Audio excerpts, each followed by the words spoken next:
Thanks to At Home for joining us this hour. Happy to have you with us tonight. Honestly, there are a whole bunch of different developing news stories that we are following tonight on what, of course, is a very busy Friday, because that's what Fridays are always like now for some reason. Tonight, just within the last hour or so, we have started getting in images from protests all around the country that are being held under the banner of Lights for Liberty. These are protests that have been organized over the last week or so. There are apparently more than 700 of these protests and vigils happening basically simultaneously right now, many of them outside Border Patrol and ICE facilities. These protests and vigils are against the Trump administration's treatment of immigrants, especially following these several weeks that we've now had of raw and disturbing accounts of the conditions in which the Trump administration is holding people, including little kids who are being kept apart from their families. We expect one of these Lights for Liberty protests to get underway in the next hour in Yuma, Arizona, outside this Yuma Border Patrol station. We've been reporting on this Border Patrol station over the course of this week since NBC News obtained a bunch of significant incident reports describing alleged abuse of kids being held apart from their families at that Border Patrol station. Earlier this week, Customs and Border Patrol announced that an investigation had been opened into one claim that NBC obtained from a 15-year-old girl claiming that she had been sexually assaulted by a uniformed officer at that Border Patrol station. As far as we can tell from the paperwork that NBC obtained, that girl's claim that she was sexually assaulted, although she formally came forward and made that report to a federal case manager, as far as we can tell from the written material obtained by NBC News, that girl's allegation was not investigated by any agency until NBC News obtained that incident report and started asking the federal government questions about it. Again, one of these Lights for Liberty protests is scheduled for that Yuma Border Patrol facility tonight, but there are hundreds of these happening tonight around the country. Late tonight, we got a searing pool report. You know how pool reporting works in terms of presidential and vice presidential visits, official visits by the government. A pool reporter will be assigned from the press pool that's covering it to essentially be the reporter of record when all the reporters can't go at once on the visit or on the event that's being described. The pool report that we got tonight that is making such waves and is going viral and I think maybe changing the conversation a little bit tonight comes from the border station in McAllen, Texas. Vice President Mike Pence was in McAllen, Texas tonight at that border station.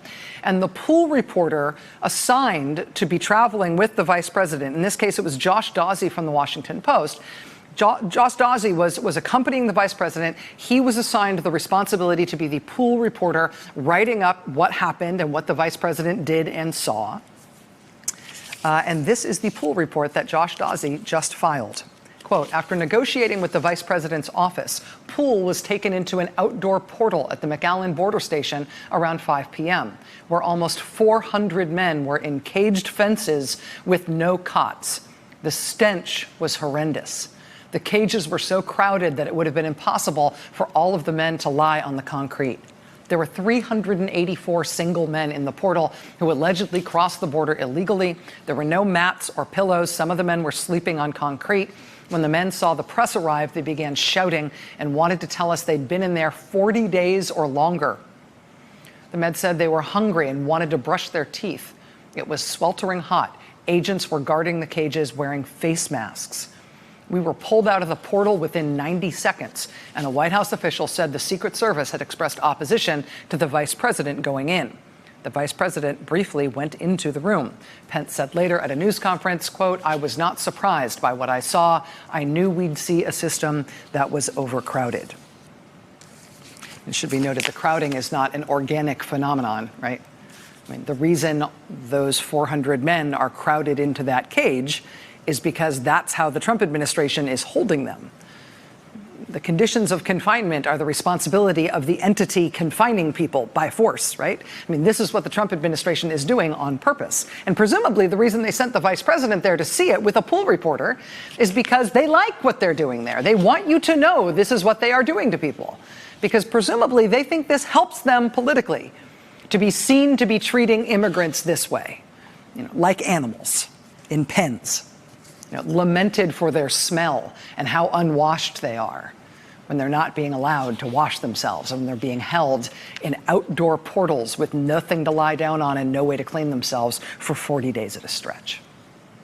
I mean, the Trump administration, inarguably, has created this scenario and is maintaining it because they think it works for them politically.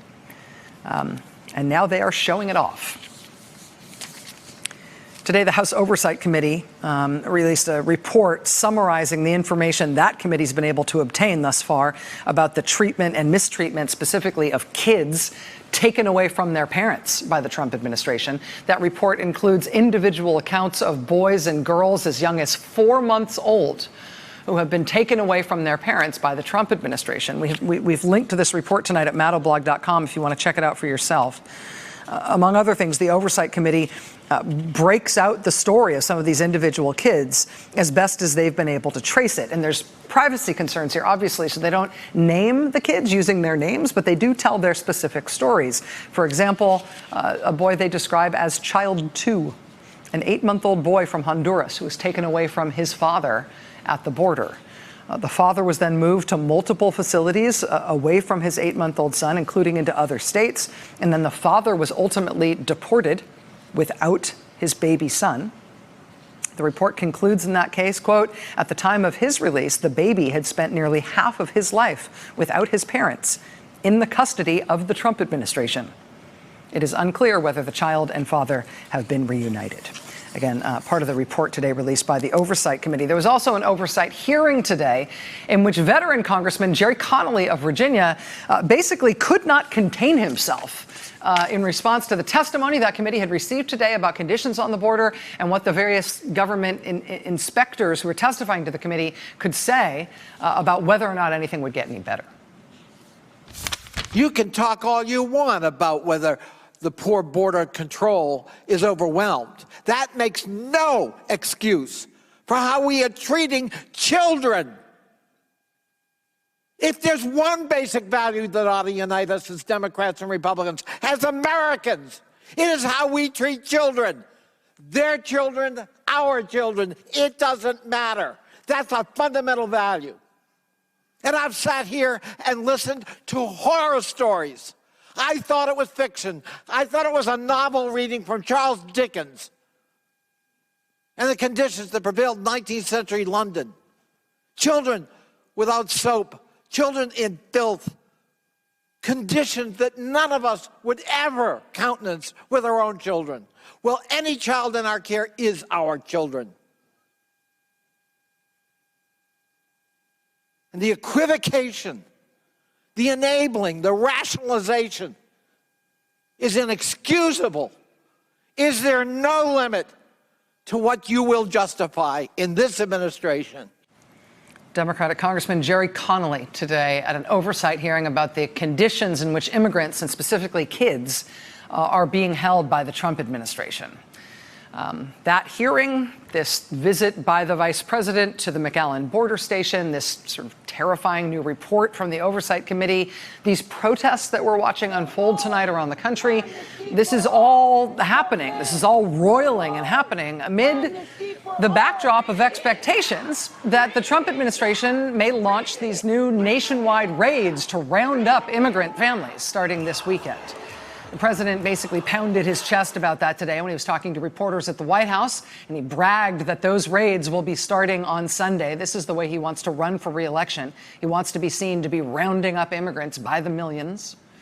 Amid reports that the raids will be targeted to big American cities, including New York, Atlanta, Chicago, Philadelphia, Baltimore, Los Angeles, San Francisco, and others, there have already been protests in several of these cities against the anticipated raids. Mayors in many of those cities have directed local police to not cooperate with federal agents if they try to carry out those raids. Mayors in multiple of these cities have told ICE they will not be allowed access to local law enforcement databases to try to carry out these raids.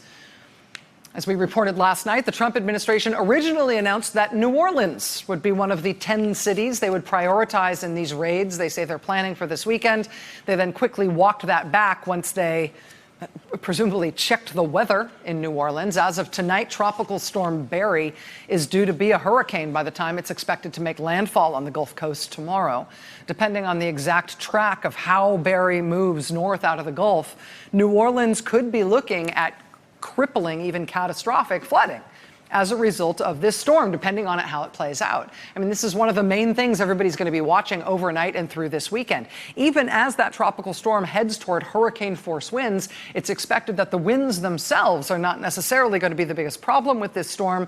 It will be the rainfall, which could be epic, and it will be arriving at a time when the Mississippi River is already swollen with floodwaters, and when New Orleans is already experiencing street flooding. So I mentioned there's a lot of developing stories tonight that we are watching tonight, and we're going to be watching them overnight and into the weekend. This is the kind of thing I mean. I mean, we're already having a lot of news already, but a lot of the stuff that is happening tonight in the news is stuff that is both happening now and expected to develop over the next 24 to 48 hours, stuff that could become even more serious over the next day or two or three. This is going to be one of those news-intensive weekends, I'm sorry to say. Hey there, I'm Chris Hayes from MSNBC. Thanks for watching MSNBC on YouTube. If you want to keep up to date with the videos we're putting out, you can click subscribe just below me or click over on this list to see lots of other great videos.